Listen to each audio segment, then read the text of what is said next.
আসসালামু আলাইকুম। আজকে একটা ভাইরাল রেসিপি ট্রাই করব। সবাইকে দেখছি আজকাল পাহাড়ি এই ট্রেন্ডি সবুজ কাঁচা আম পাতা আর মরিচ বাটা দিয়ে খাচ্ছে। দেখি কেমন হয়। আজকে আমি একটু ট্রাই করি।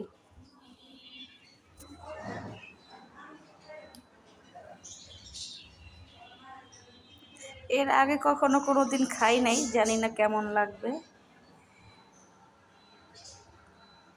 বিসমিল্লাহ।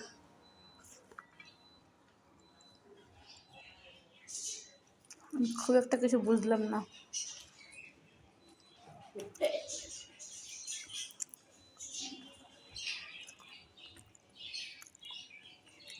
মোটামুটি সবাই যে বলে খুব মজা মজা তেমন কিছু না, একটু আর কি কাঁচা আমের একটা ঘ্রাণ আসে।